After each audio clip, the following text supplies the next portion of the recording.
Hi, everyone. Thank you for having us. First off, I'm Lauren Fletcher, and my co-presenter is Miss Kathleen Hutchison, and we will be going over how we developed our information literacy course for K-12 educators. So today's agenda is a meet the presenters, and then we'll be going over the company InfoCat LLC, what that entails, how it was created, and its mission and values. Then we'll spend time looking at what we did to develop the CEU and go in depth into each module, and then finish up by looking at our marketing strategy and then where our next steps lie.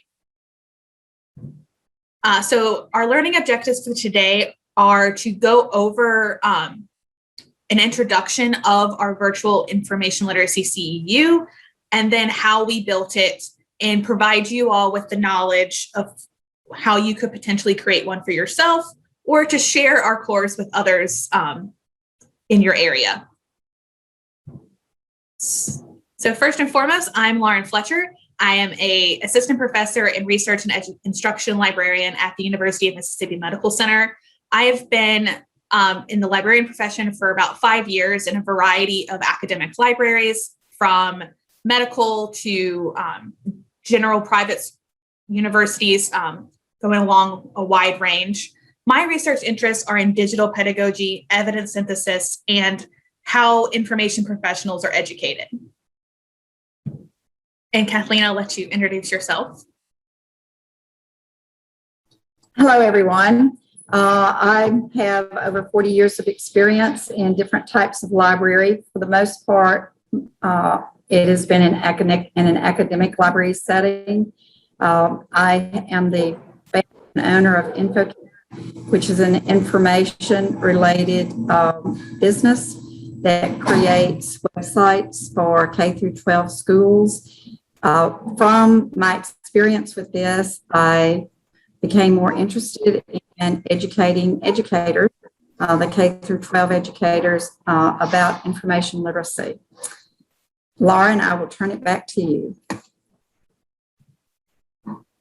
All right, so let's look into what InfoCat is. So InfoCat is a company that builds and develops school library websites.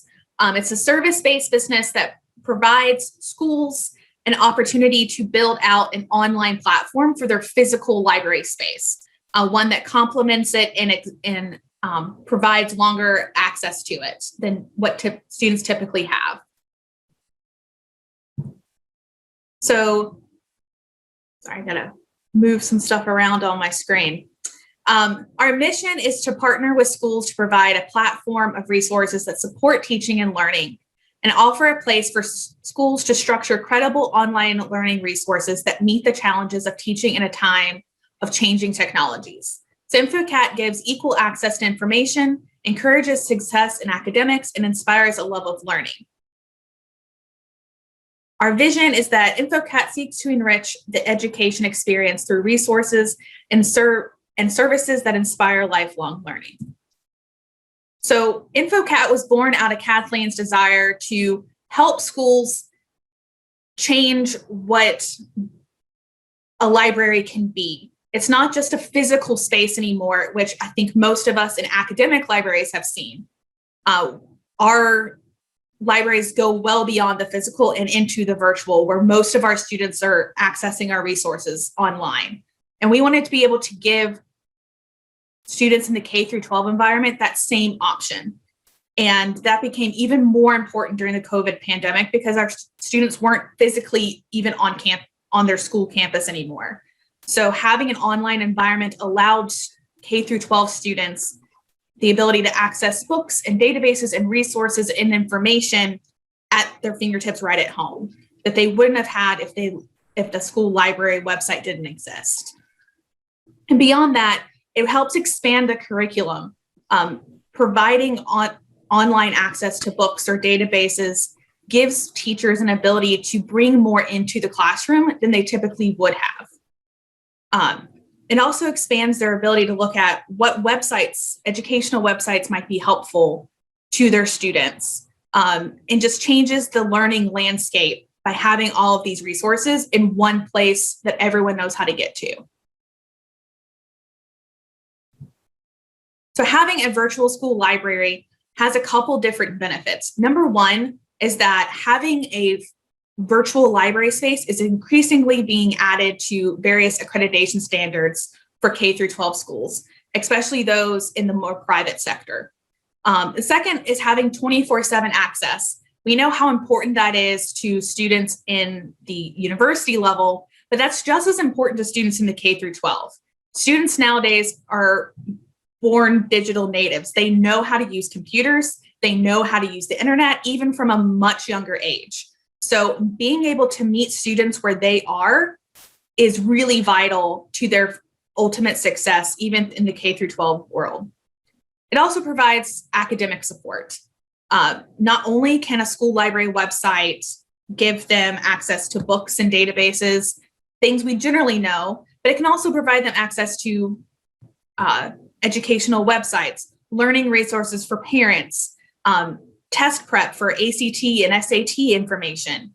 And then for the actual educators, it also provides access to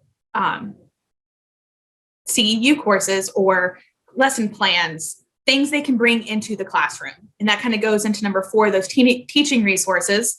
And finally, parent-family involvement. Our school library website includes a section just for parents, where they can go on and learn about how to help their students at home, how to help with study strategies, test prep, college preparedness, selecting a college. All of those things can fall into what a virtual school library website can offer. So next, I'm just going to take you through a couple screenshots of what one of our websites look like. So this would be the homepage. So it just kind of welcomes people to the site. And what I really like, it has very clear lines telling students where and/or teachers and parents where to go to find the information they need for where they fall. So on the elementary side, it lists out public library resources, things for accelerated reader, recommended websites, and then keyboard and coding. So help them learn how to use the internet, how to use the computer in a better way. Middle school, again, continuing into public library databases, so moving into more academic focused resources, recommended websites, and then this school particularly has a DAR essay contest, which they can find information for. Kathleen, I think you unmuted, and I don't know if you wanted to say anything here.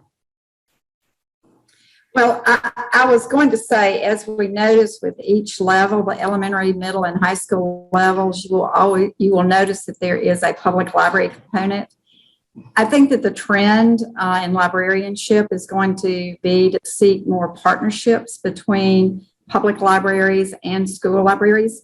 The public libraries can offer so much that supplements what school libraries have, particularly as school libraries are being marginalized or minimized in as far as budgets go and that sort of thing.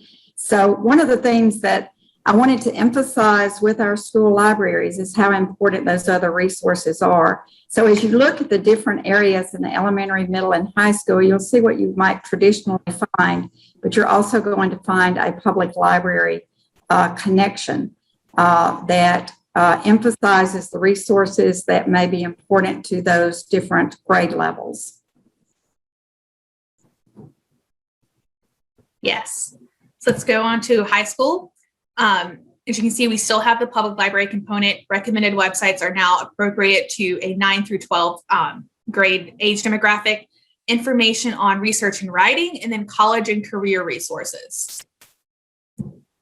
For teachers, we're looking specifically at things they can bring in to help bring the library into the classroom. So distance teaching resources is something that's been put on there since COVID. Teaching materials, educator websites, CEU information, copyright for teachers, and then public library resources. So really expanding out what resources would be most helpful for them and how they can better their classroom. And then for parents, just general information about how they can make the most for their students. How can they have internet safety for their younger students and their older ones? How can they get their students into reading? How can their students succeed both in the classroom and at home? So those are the types of resources that you'll find on that page. And on these, the parent page for these school libraries, it gives parents and teachers an opportunity to become more involved.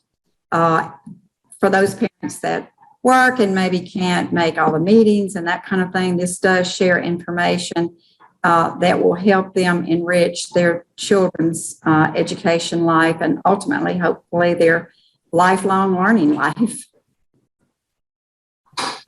So let's get into the CEU, the reason why we're all here. And so the reason we started coming up with the idea of having a CEU was that teachers in Mississippi are required to take CEU courses to renew their teaching certificate. So with InfoCat being a business, we saw an opening there that we felt we could play into. We have the expertise in information literacy, and we felt that teachers were not learning enough about information literacy or having information literacy in their K-12 classes. So we thought this would be a great opportunity to share our knowledge and to help the students. Both Kathleen and I worked together at a university that really spent a lot of time teaching undergrad freshman students information literacy. And we saw that students weren't coming in with the level of knowledge we thought that they would. And that's because they weren't taught these skills in the K-12 environment.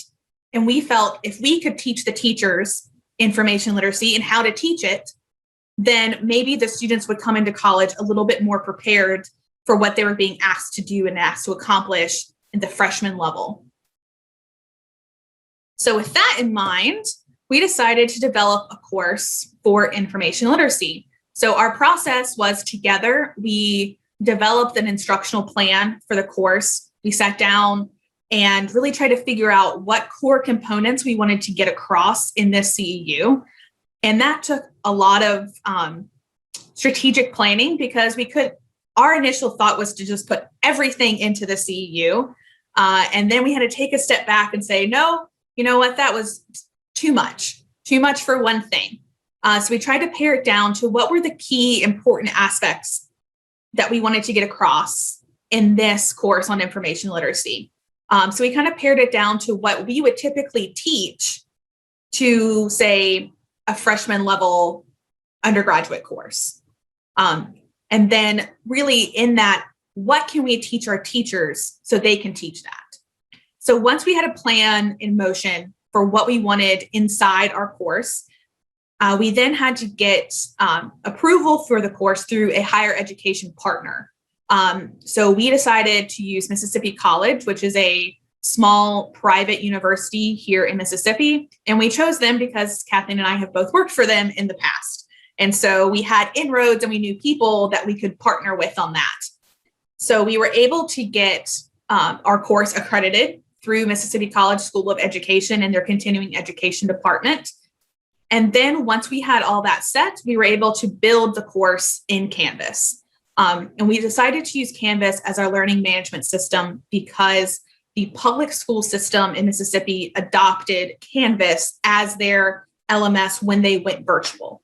So we felt having the course in Canvas not only would allow the teachers to get more access to Canvas and understand it better, but allow them to see what Canvas really looks like on the student side. So that way they could understand what their students have been going through this pandemic and the virtual teaching aspect of it. Our roles, we kind of split things. So I took on the role of instructor. So I built the course out and will be the main instructor of record for the course. And Kathleen has taken on the role of process administrator. So she markets, gets the information out there, and oversees any type of cost involved, payments, that type of thing. So let's get into the course. So we broke it down into 7 modules total, and we'll be going through each module individually. But module 1 focuses on what are the differences between Google Scholar, and databases, which I thought was a core foundation for teachers to understand what even is the difference between these, because most students don't know the difference between them. So if the students don't know the difference, the teachers wouldn't either, and kind of get in their head and their idea of how we can move from just using Google to using databases in the classroom. The second module is about types of information sources. Modules 3 through 5, so the bulk of the class is focused on search strategies. I broke that down into 3 parts because it is so heavy. And that's really the crux of what we're trying to get them to do, is learn how to appropriately search sources, even resources, even if it's not databases, even if it's Google. How can they learn how to make a better search? Number 6 is going to be evaluating sources. And that's the last main module that provides them with new information. And then finally, module 7 is a final quiz. The course itself is for 1 full contact hour. And here in Mississippi, that means 10 hands-on contact hours inside the course. So in developing this, we followed a pathway from, I believe, the University of Mississippi, so Ole Miss, that broke down how different aspects of a course go into contact hours. So if they had to read 3 pages of brand new materials, that would equate to 1 contact hour. So I broke it down where most of the courses were, or most of the modules were broken to about 1 to 2 contact hours apiece. So each thing they have to do inside of that module constitutes a different level of contact hour. So module 1 is, again, Google Scholar, and databases. And this is how I broke it down. So our video lecture, which is, I developed a PowerPoint for each one that will be given a video lecture of me just recording over, of the pros and cons of Google Scholar, databases, and then Google Scholar searching, or Google searching hacks that they can use inside Google and Google Scholar. Because we all know that no matter what we do, students will always use Google as their first go-to place. It's still my first go-to place. So if they're going to use it, I wanted to provide them with the options to search it the best way possible. This one also includes a discussion board activity. So this course is asynchronous. So teachers have an entire month to complete the course, but they can do so at their own pace. So our discussion boards are a little different. We don't require them to respond to someone else. We just encourage them to answer the questions and look through others' responses when they become available. So this one asks them to think about how Google's used in their classroom, whether that be physically in the classroom or at home due to any type of assignment they may have.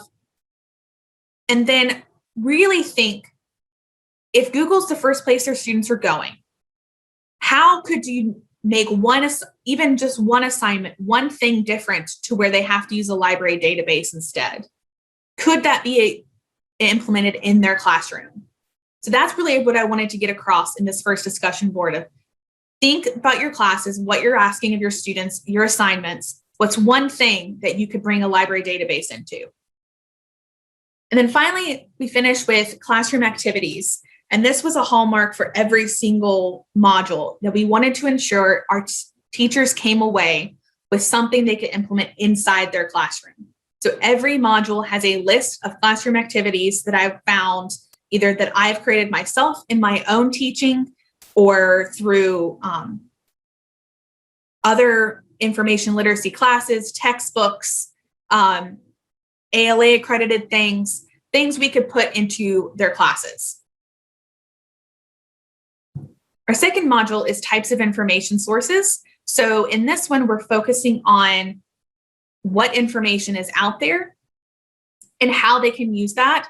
So the first section really looks at primary versus secondary sources, how they can use that in their classrooms. And I focus especially here on social sciences. So how can you use primary and secondary sources in your history classes, in your English classes, things like that.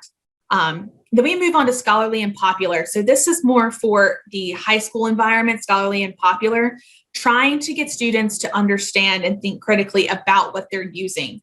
Are they using something from a popular source? a general website, or are they looking at something a little bit more scholarly, prepping them to move from that K through 12 environment into the higher education environment?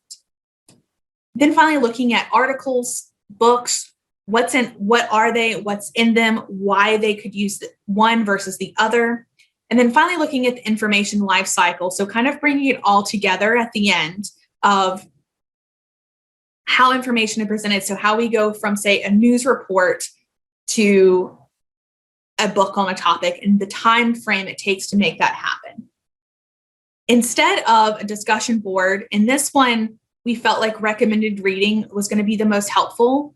So it has websites and articles of how these different types of information sources could be used inside their classroom.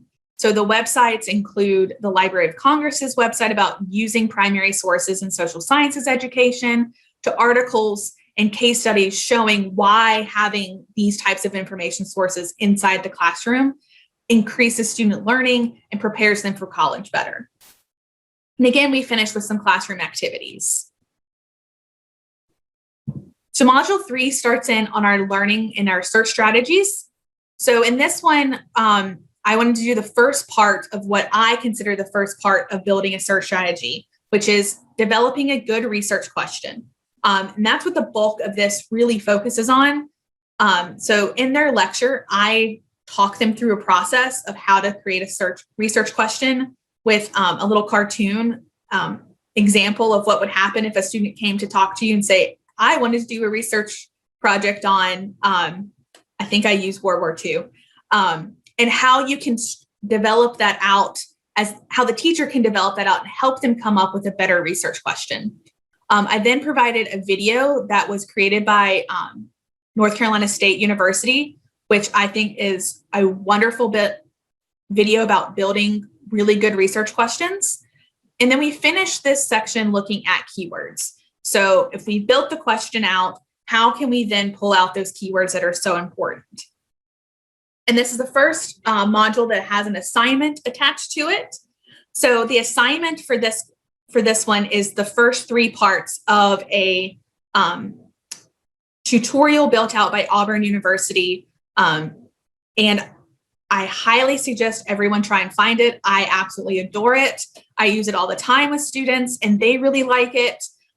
It's built for university students, but it's simple enough that it can be used in a K through 12 environment or a 9 through 12 environment if necessary. So the first section, the students have to start building a research question, pick out a better research question, and then the last part helps them select keywords for searching.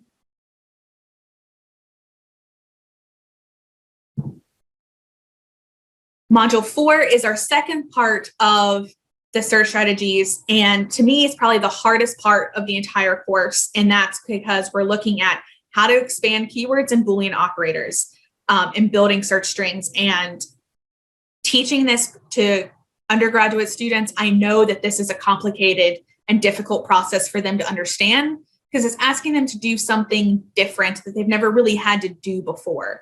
So I know that this was probably the one section of the course that probably took up the most contact hours because I really wanted for this to hit home with the teachers because to me, this is the most important part of the search strategy. So I spent a lot of time looking at expanding our keywords. So why is it so important to come up with those synonyms and alternative spellings and things like that? Then we look at Boolean operators and very in depth of how to use those, how to combine them together and build those search strings that we all know that are so important. And so their assignment for this one is to do the final portion of the selecting keywords to search tutorial from Auburn, which has them doing this exact thing. So they have to go through, and with what they had just created before, they have to go through and come up with their expanded keywords, build in their search strings using Boolean operators, etc. And then it also has classroom activities. My favorite one of this, I actually got from a book published by ALA, and I think it was the Instructional Librarian's Cookbook. But it has a thing for Boolean Simon Says, and I use this right even today in my classes at a medical school. We play Boolean Simon Says, where I have the students stand up and sit down, and have the students as my search query, and combine them with ands and ors so they can physically see what happens when you have a search string with an and or a search string with an or. And even my, medical students and physical therapy students love it. So it's a really great way to introduce this concept and have them see what happens. And then to finish off our search strategies, part 3, we're looking at different types of information needs, filters, review, and revise. So I think a lot of times, especially for younger students, looking at information needs kind of goes by the wayside when we're thinking about search strategies. And in this section, I try and hone in on what type of information do they need to get the answers they need? Do they need historical information? Do they need graphs? Do they need geographic data? And helping pinpoint that out helps figure out where it's going to be best for that student to search. Sometimes if they need current events, a newspaper was best to search, or maybe Google. If they need more than that, another type of database might be better to search. So knowing where to go to search is part of the problem. And this is kind of what this section helps the teachers realize, and helps them to know what types of resources they can teach in their classroom to get the answers they need. What database might be best for science information for a science class, or is there a database out there that has a bunch of newspapers in it that they could use for their students, which there are. So it kind of helps bring that all together. Filters we all know what we can use to help narrow things down. So I wanted to broach that topic and just let them know that that's out there. And then review and revise, which is the last portion to me, and that getting across to the students that the first time you do a search, it's not going to be great. It's not going to be perfect. And they need to be told that that's okay. I have to tell my students all the time, the first time I do a search, it's not perfect. And it's not good half the time the first time I do it. And that's okay. It's all a process and a learning process, and it's supposed to evolve and change over time. And getting students comfortable with that idea that what they do the first time doesn't have to be set in stone really allows them to grow as researchers and academics, to really prepare them for what will happen in college. And then we have a discussion board for this one. So asking what subject they teach and that grade level, and then really playing off of that first discussion board where I had them think about how they could use a library resource. In this, I'm asking them, think of it in real life. What's one assignment? Tell me that assignment and how you could use a database and or some of these learning search strategies, comment particulars in your actual class. What type of activity might this be most useful to? How could you adapt some resources that you've already been doing and fit it to these search strategies?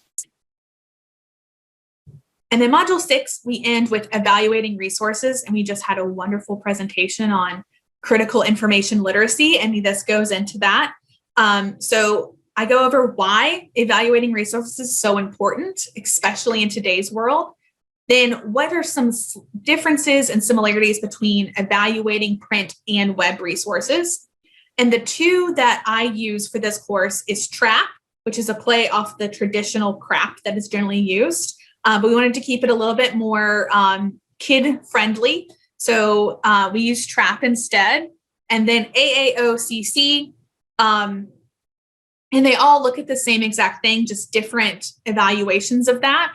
So, we're looking at the purpose and authors and audience, those types of things through here. And the assignment that I have them do in this one is more of a hands-on assignment. I've given them 2 websites, the Tree Octopus website and the Dihydrogen Monoxide Research Division.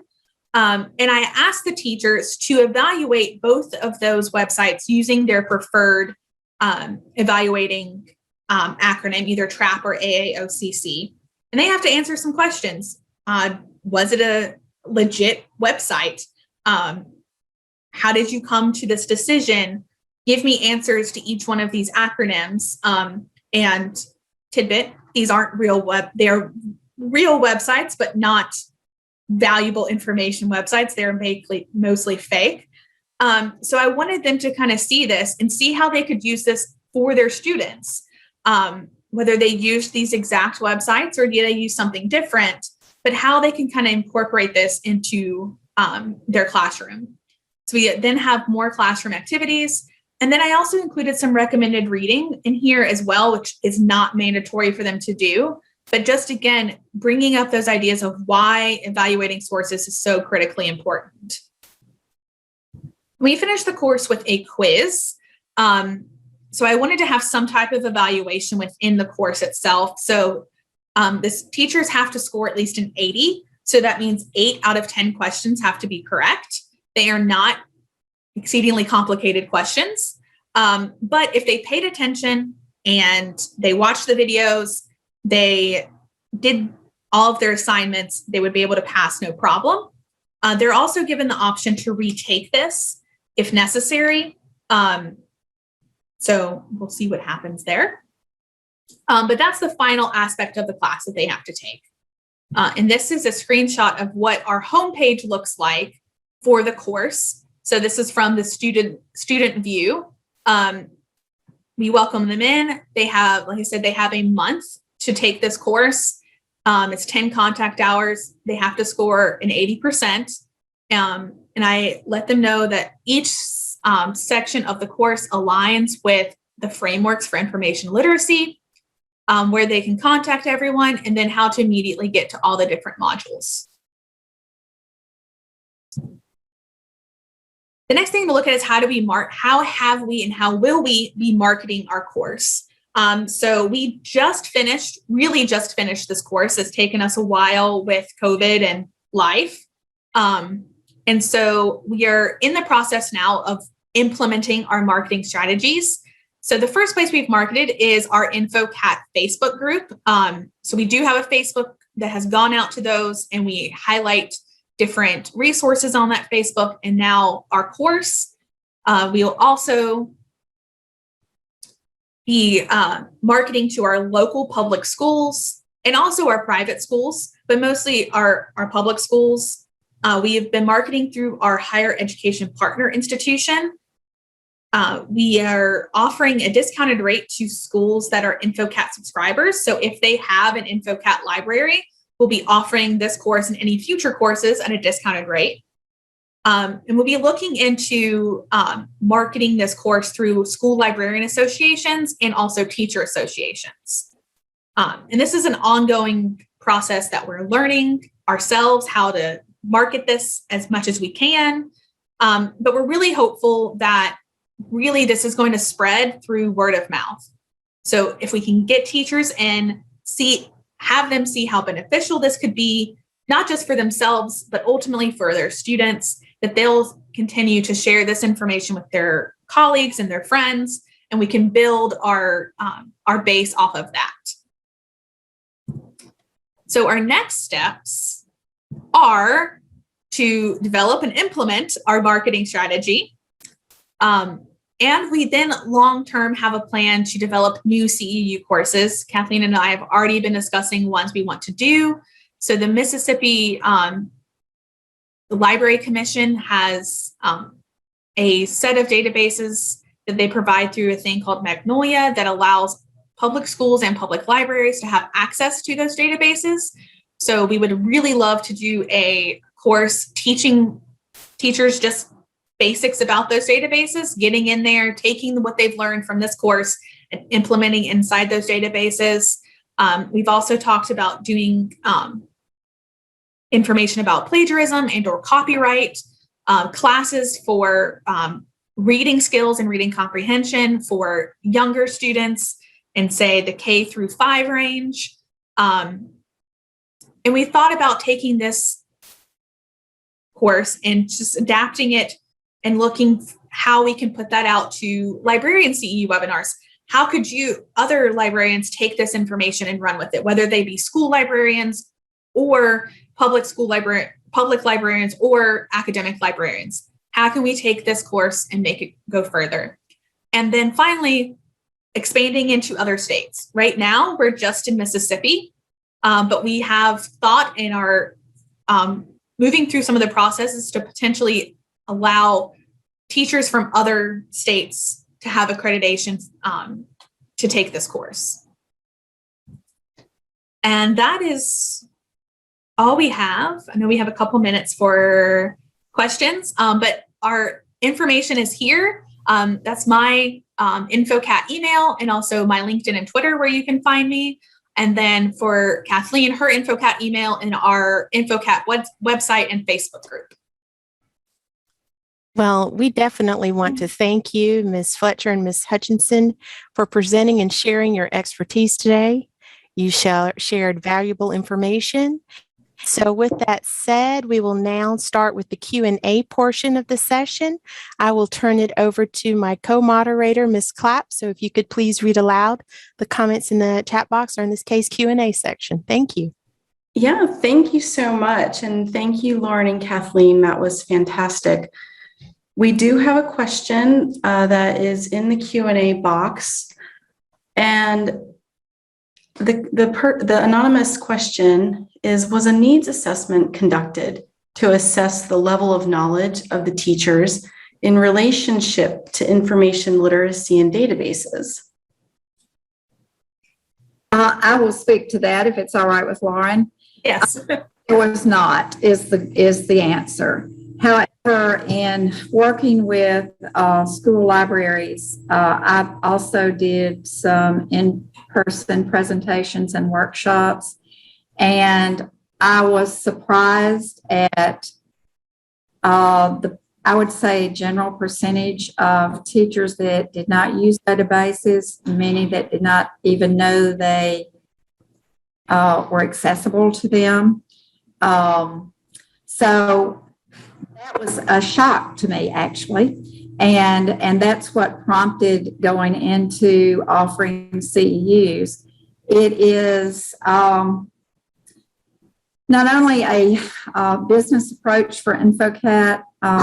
Lauren and I have talked about this, and I will re-emphasize what she said about together when we work with our information literacy in an academic setting. We were surprised as freshmen came in and how little they knew. And for any of you that work in an academic setting, I am thinking that you feel much the same. And it always starts with teachers and instructors and professors. It's always been my belief and opinion. So if we can catch things a little earlier and have teachers that may be interested in learning, and then to have the trickle down effect for what teachers learn and then them to share that in their classroom, it is my belief that students may have a little better preparation coming into college, which ultimately will make them more successful academically and hopefully make them more successful personally. Thank you so much. I'm going to ask a question. It's my question, so I didn't write it in the Q&A box. Hopefully that's a moderator privilege. I'm very curious about the process you went through to connect with your partner college. And are they taking a cut? How does that side work, and how did it go? They don't actually take a cut per se, but they do charge for this certificate. Okay, and you do have all of the administrative hoops that you have to jump through to be approved as an accredited CEU. There is paperwork to fill out, applications on the side of the presenter. We have to send in all our resumes. It's a requirement in Mississippi that you have to at least have a graduate degree to teach these CEU courses. But as far as the cut they have, it's very minimal. For a full CEU, I think it is $10 for the teacher. And what happens is the teacher just pays that directly to the institution. For a 0.5, I think it's $5. So I wouldn't say they're getting much of a cut out of it. So, and they are required, I wanted to say this too, our teachers here in the state are required to have, for the A class, they are required to have 10 CEUs in a 5-year period. And for all the other class level teachers, they are required to have 5 CEUs within every 5-year period.